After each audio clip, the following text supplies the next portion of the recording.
Hey everyone, welcome back to my channel. My name is Kari. I'm back to talk about books. I've been away on vacation in the US this summer. If you don't know, I live in Paris, France, but I am American, so I was back in the US this summer visiting friends and family and buying lots of books. So that's what I'm here to do today, is talk to you about the 40 books that I've acquired this summer. Yes, I did take an extra suitcase just to carry back books. I was also carrying books in my backpack, in my carry-on. It was a whole thing, but they made it all back with me safely. I'm really excited to tell you about all the books that I got. I think I got some really good stuff. If you've already read any of these books that I'm going to end up talking about, definitely let me know in the comments what your thoughts were. Of course, without spoilers, please, but I would love to hear from you what you thought. Do you think that I'm going to like it? Would love to hear from you, so definitely let me know. I'm not going to talk about these books in any particular order, except that I will talk about the ARCs first that I have to have sent to my US address.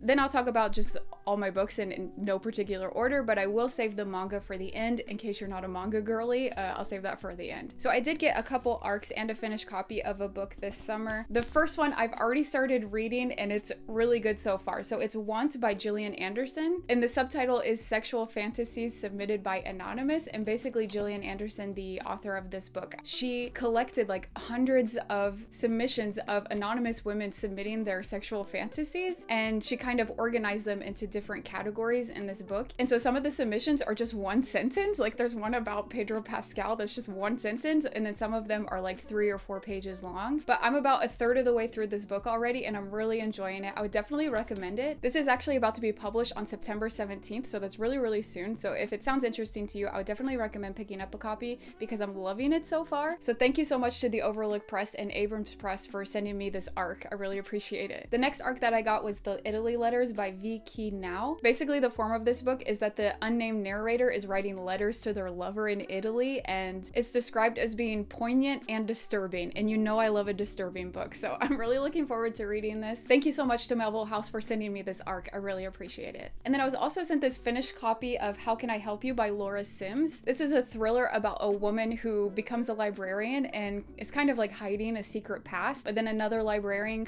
kind of starts to catch on about who this woman actually is. And I was sold by the cover. You know I'm a cover buyer. I'm obsessed with this cover. Also, it was blurred by Mona Awad, and if you know me, you know I love Mona Awad. So I'm really looking forward to reading this. This is actually one of my 24 books that I want to read in 2024, so I need to get on this before December. Thank you so much to Putnam and Penguin for sending me this finished copy. I really appreciate it. Okay, so those were the ARCs that were sent to my US address. Let's get into the rest of the books. All right, first I have My Husband by Maud Ventura, and it's translated from the French by Emma Ramadan. I actually heard about this book for the first time from a French news source a good few months ago, maybe like 6 months ago. They were interviewing the author in French, obviously, and they were interviewing her about the fact that her book was being translated to English and how big of a deal that is, because the percentage of books translated to English every year is pretty low. And so it was really sweet to watch the author get interviewed and how excited she was that her book was getting translated to English. If you don't know, I'm a huge language translation nerd, so this really fascinated me. She was talking about how at one point one of the characters says, "Oh, I hate Wednesday, it's the kids' day." And to like an American audience, for example, that doesn't translate, because if you don't know, in France, little kids don't have school on Wednesdays. And so basically there's kids everywhere on Wednesdays, like they're out and about with their parents because they're not at school. If you don't have that context, you don't know what she's talking about. So she was talking about some of the struggles of translating her book to English, and I just thought that was so interesting. So already just from that interview, I was interested in this, and then I found out what the book was about and I was even more interested. And so basically this follows a woman who is married to this man, but she tries to like punish him into being a better husband. Like there, you know, it's like one of those female wrongs books, and you know I love a female wrongs book. So all of that put together, I had to get a copy of My Husband. Next, I got one of the biggest thrillers that came out this summer, and it's Lucy Foley's The Midnight Feast. I've read 2 of Lucy Foley's other books. I read The Guest List and The Paris Apartment, and while I didn't love either of them, Lucy Foley's books are just so easy to just speed through because her chapters are really short and they're compelling stories.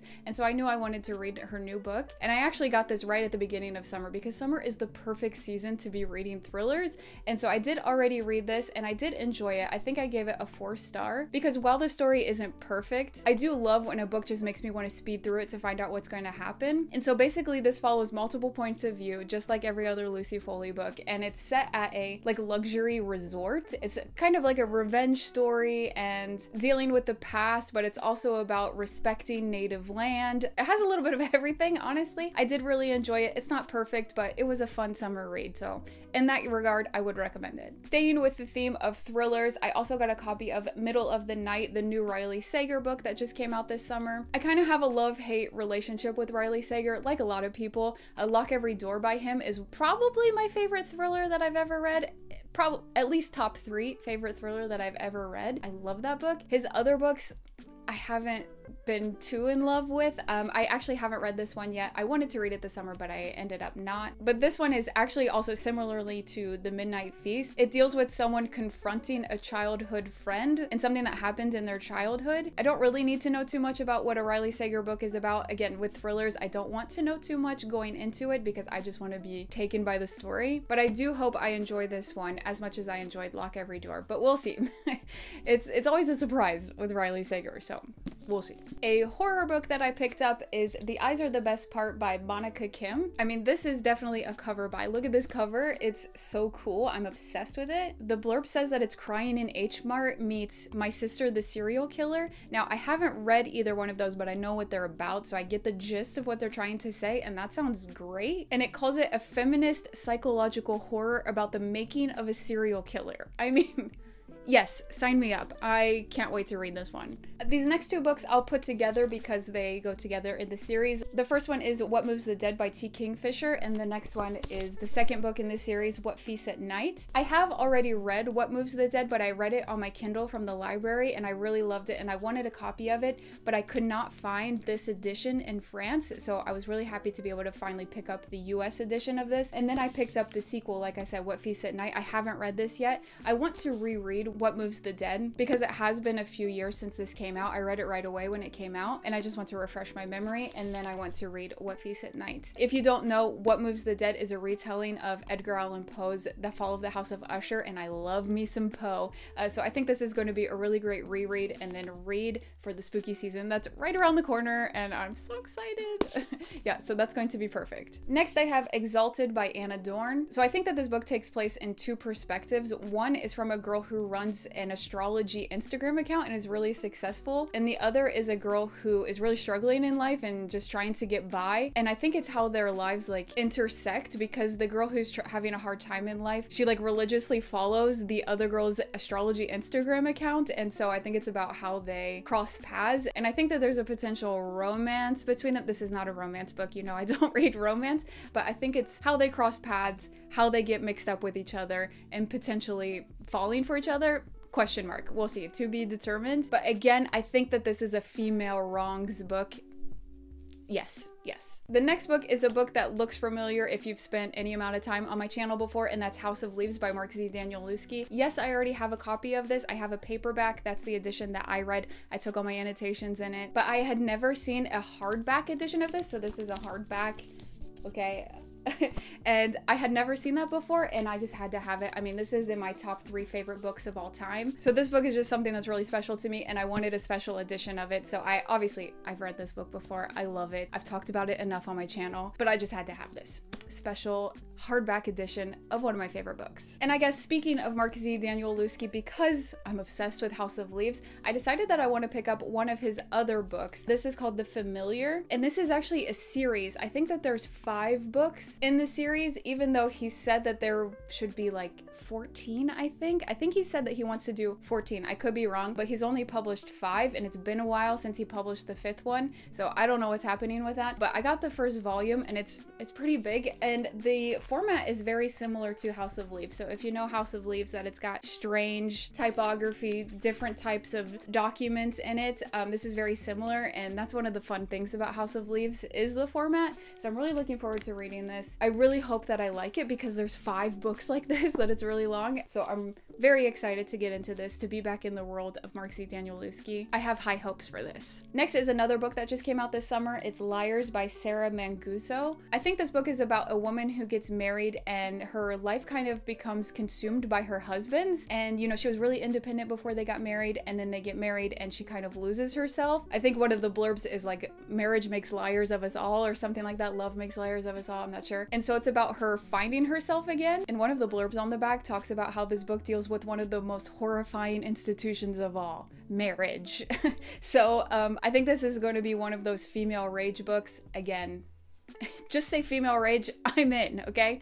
So for the next book, to give you a little bit of context, I think it was 2 Halloweens ago in this vlog, I read My Favorite Thing is Monsters Volume 1 by Emil Ferris, and I showed you how beautiful the art is, and it's all done with a Bic pen. I'm absolutely obsessed with this art. It's so crazy good. At that time, the author had announced that they were coming out with the second book soon, but then they struggled with some health problems, and so it kept getting delayed, and like every 6 months it was announced that the next book was coming out, and then it didn't come out, and so it was always really sad. But of course, the author's health is more important than the second book coming out. But this summer, the second volume came out, and I'm so excited. So this is My Favorite Thing is Monsters Volume 2. Again, like you saw, this is a graphic novel with incredible art. I mean, you can see why it took them so long to do, but oh my, I mean, look, crazy. Oh my God, it's with a Bic pen. So this spooky season, again, I'm going to reread My Favorite Thing is Monsters Volume 1 and then jump into Volume 2, and I'm so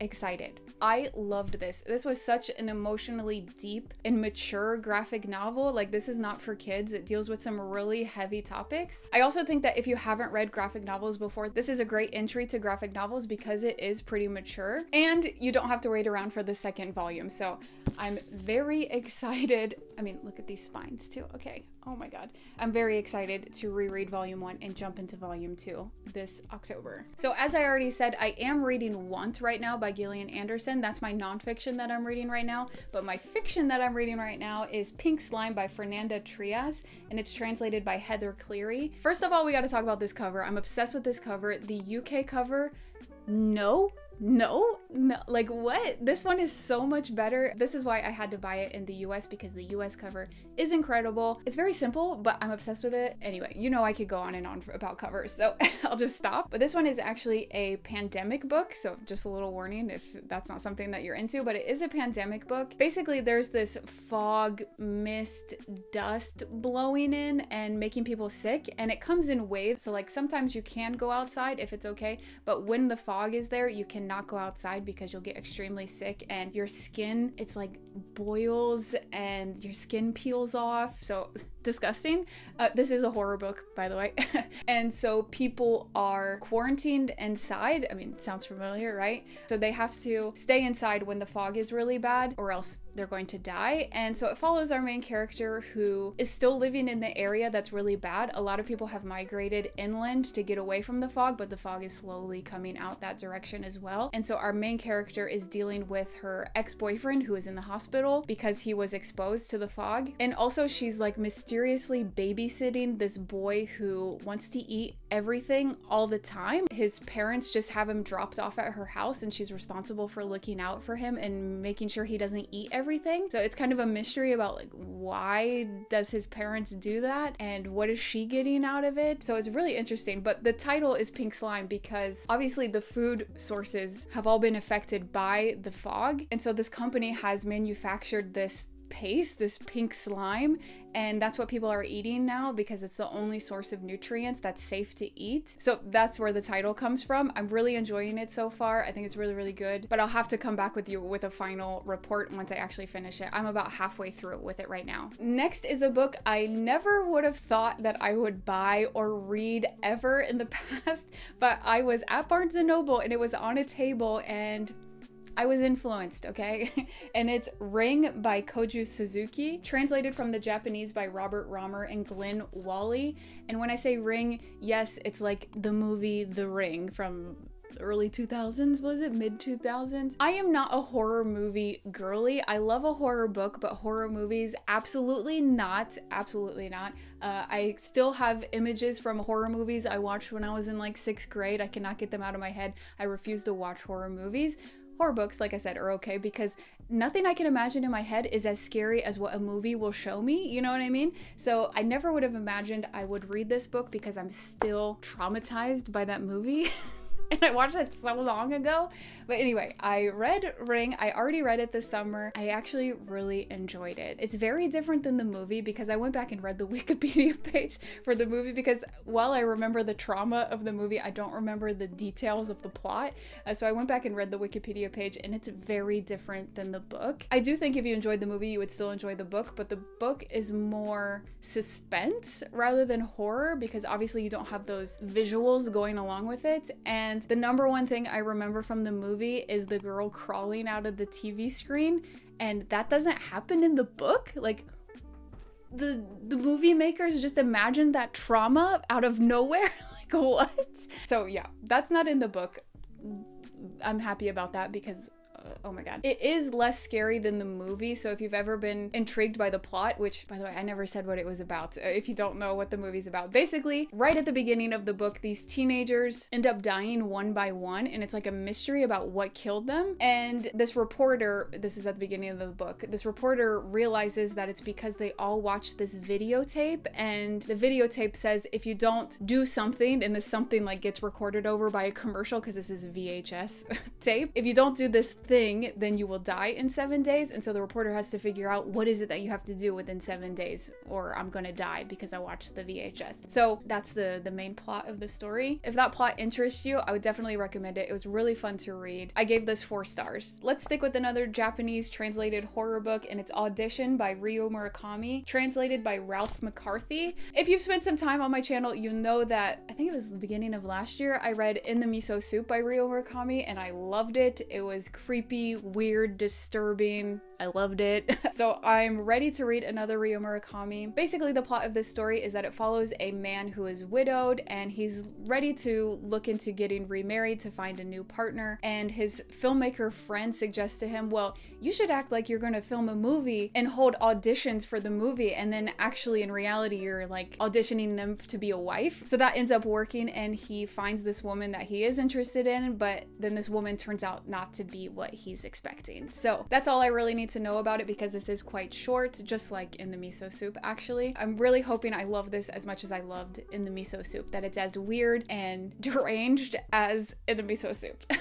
Speaking of weird and deranged, I've gotten the vibe that The Deloriad by Missouri Williams is just that. So the blurb says that this deals with depravity and salvation because it's about a family that's isolated, like in the forest or something like that. That's an isolated family. They take on the responsibility of keeping humanity alive because basically there's been this cataclysm that's wiped out people. And so they send away one of the daughters to this other like clan somewhere to like keep civilization alive.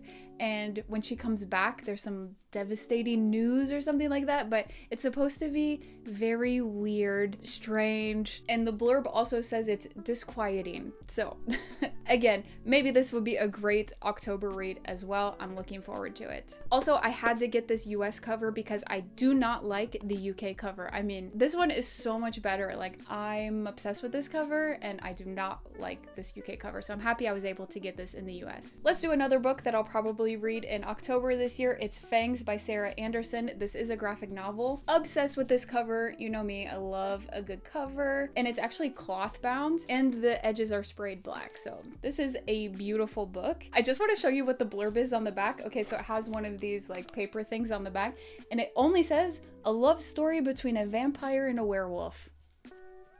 Sold. Need I say more? Here's an idea of what the art looks like. Perfect October read. I'm really excited about this.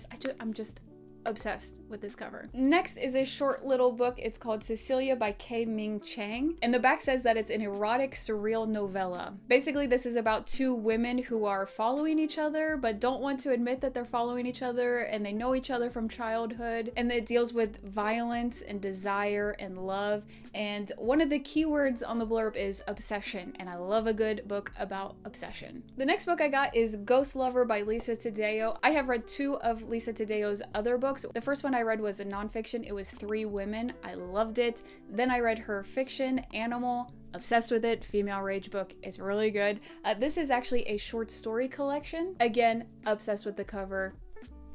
So many of these books have amazing covers and I'm really happy about it. One of the blurbs on the back of this says that all of these stories deal with haunting, irresistible female leads. So again, I have the feeling that this is going to be a female rage, women's wrongs short story collection, because if it's anything like Animal, it's going to be heavy in the female rage. I loved Animal. If you haven't read Animal and you love female rage, read that book. It's severely underrated, under-talked about. So those were all the non-manga books that I got this summer on vacation in the US. If you're not interested in which manga I got, I'll see you next time. Thank you so much for watching. And if you are interested in the manga, stick around because I have a crap ton of manga to show you. So I haven't talked about it on my channel much yet, but I have been obsessed with the manga Nana this year by Aizawa. Maybe if you've seen either one of these YouTube shorts on my channel, you would know, but I have been obsessed with Nana this year. I only have 2 volumes of the 21 volumes left to read and I love it. I don't want it to end. That's why I haven't read the last 2 volumes yet. But anyway, I'm preparing myself for what I'm going to read after Nana is done, and because I've loved it so much, I want to read everything that Aizawa has published. So the first book that I bought this summer in the US was the omnibus of Paradise Kiss. You can see how big it is. So this is all the volumes of Paradise Kiss. I'm not sure how many there are, but all of them are in this edition. And I'm just so excited to stay in the mind of Aizawa after finishing Nana. I don't even know what this is about. I don't care. I just want to read more of their work, and I'm really excited to read this after I'm finished with Nana. Oh, and unlike Nana, which isn't finished, I'm pretty sure Paradise Kiss, this is it. This is the whole series, so that's going to be great to have like a conclusion. Then, speaking of getting more Aizawa, I got the first 3 volumes of Neighborhood Story. The 4th and final one is coming out this December. This has actually never been published in English before, so it's just now coming out. So it's like a perfect time to get on the Neighborhood Story bus because it's just now being published in English, which is crazy because I'm pretty sure this was written and originally published in Japanese in the 90s, I want to say, or early 2000s. So we have Volume 1, Volume 2, and Volume 3. And like I said, Volume 4 is coming out in December. So yeah, really excited to have more Aizawa to read. I'll probably read this after Paradise Kiss since I don't have the 4th volume of this yet, and I'll want to blow right through it and Paradise Kiss is finished. And then I'll read this after I can get my hands on the 4th copy in December. Also, I just love the colors of these. Like, they're so vibrant. There's a manga series that I read the entire thing earlier this year, and I haven't talked about it explicitly on my channel yet, but I did mention it in a reading journal video, so if you saw that, you know about this already. But I read all 3 volumes of Kazuo Umez's The Drifting Classroom and I loved it, so I'm so ready to read more Kazuo Umez. And Viz is actually re-releasing his series My Name is Shingo into perfect editions, just like The Drifting Classroom. Those are perfect editions. Both volumes 1 and 2 of My Name is Shingo were just released this year. Like, the second one was released while I was in the US this summer, so I picked up both volumes that have already been released, and I think the 3rd and final one is being released in October, I want to say. Again, similarly to the Aizawa manga, I don't know what any of those other series are about. I just want to read it strictly because of how much I love Nana. My Name is Shingo, I have no idea what it's about. I want to read it strictly because of how much I love The Drifting Classroom, and I'm just going in blind and hoping that I love it as much as I love the other series by these authors. But yeah, so we have volume 1 and 2 of My Name is Shingo. Then another manga that was released this summer while I was in the US, a lot of new manga came out this summer, excellent, is Ali by Junji Ito. This is a short story collection by him. I have talked about how much Junji Ito I've read in the last year, and I love everything that I've read from him so far. And so Ali just came out. I've already read this. I loved it. It's creepy, it's spooky, it's disturbing, it's Junji Ito. Definitely recommend picking this new release up. I loved it. I'm so excited to read as much Junji Ito as possible. He actually has a lot of books out, a lot of short story collections. If you watched my video about my favorite books of 2023, you'll know that his Uzumaki, it was in my top books. I loved Uzumaki so much. I already need to reread it. I'm so ready to read as much Junji Ito as possible. Next, I picked up the first 4 volumes of The Apothecary Diaries. I don't know anything about what this series is about, but I've heard amazing things about it and that people really like it. Also, this is really stupid and shows how influenceable I am, but an artist that I discovered for the first time at Japan Expo last year, Hanavi Bara, they just recently came out with this work of The Apothecary Diaries, and I thought it was so beautiful. I didn't know what manga or anime it was at the time. I just loved this piece of art and I was like, that's beautiful. And so I looked into what it was, and it was the Apothecary Diaries, and I'm like, okay, what is this series? I need to learn some more. And the more I looked into it, the more I heard people loving it. So I'm really excited to get started in this. Normally I like to buy the first 3 volumes of a series to get an idea, because there's quite a few volumes of this, but I feel pretty confident I'm going to like it. So I did buy 4 volumes of it. I didn't go too crazy, but I did get the first 4 volumes, hoping that I love it. It's enough to give me a taste of the series, what it's about. Am I going to like it? But yeah, let me know. Have you read the Apothecary Diaries? Do you like it? Also, I discovered while I was in the US something called a light novel. One of the bookstores I went to had the Apothecary Diaries volumes 1 and 2. I think only 2 volumes have been released of the light novel of the Apothecary Diaries, and apparently it's like a novelized form of the manga, which that sounds really interesting to me. And so that was my first discovery of light novels, because I had never heard of that before, which leads me to the next book that I got, and that's the My Happy Marriage light novel. So once I saw that the Apothecary Diaries light novel, that like opened my senses to other light novels at the bookstore. And I have no idea what My Happy Marriage is about, but I've heard really good things.